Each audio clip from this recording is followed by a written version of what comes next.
Mimi naitwa Staff Sergeant Alphonse Simbu. Ni mwanariadha wa Tanzania niliyotokea kwenye jeshi la wananchi wa Tanzania. Kwa kweli natumia fursa hii kuwashukuru sana watu wa Arusha hapa ninakofanyia mazoezi wakati wote kwa ajili ya mapokezi makubwa. Nadhani mapokezi makubwa sana ambayo yamefana. Kwa kweli nimeona upendo wao, wachezaji, wadau mbalimbali, wananchi, wapenda michezo na wale mashabiki wangu.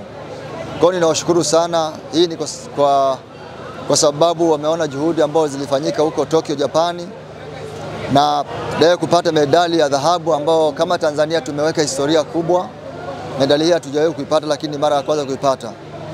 Kwa kweli ninatumia fursa hii sana kuwashukuru waandishi wa habari mbalimbali ambao wameendelea kuwa pamoja nami na hii timu ambayo tulikuwa nao Tokyo, kwa mapokezi makubwa na kwa habari ambazo wanawahabarisha wananchi na wote dunia nzima. Kwa hiyo nimefurahi sana siku ya leo, na niseme kwamba kwa niaba ya wachezaji wa Kitanzania wa riadha tunawaahidi kwamba tuendelea kutia bidii kwenye mazoezi na kuendelea kuliwakilisha taifa letu vizuri kimataifa. Kwa hiyo tuendelee kuwa pamoja, tushikamane, tushirikiane, tupendane na tuweze kusonga mbele. Ninashukuru sana. Kwa Watanzania tulienda wachezaji wawili, mimi pamoja na Joseph Kisemo, lakini kwa bahati mbaya sana Kisemo alipata shida ya msuli mkamata. Na unajua kwamba mwili huu ukipata shida kidogo unakuwa na mahusiano kote.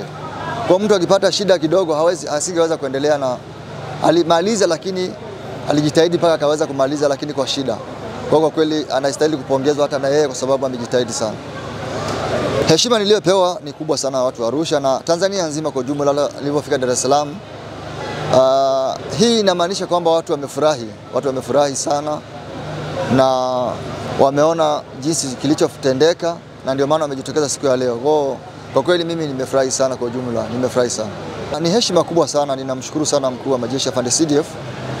Kwa kweli na yeye amefurahi, na wakati wote nilikuwa nawaambia kwamba yeye mwenyewe ndo anakuwa anatuma ujumbe kwamba kama ninawapa muda wa kutosha kufanya mazoezi, hakuna sababu ya kufeli. Ndio maana tunaona sisi tunajituma kwa hali na mali, kwa sababu yeye mwenyewe ndio mstari wa mbele kutusisitiza kufanya mazoezi na kuhakikisha tunawakilisha nchi yetu vizuri. Kwa kweli ninamshukuru sana.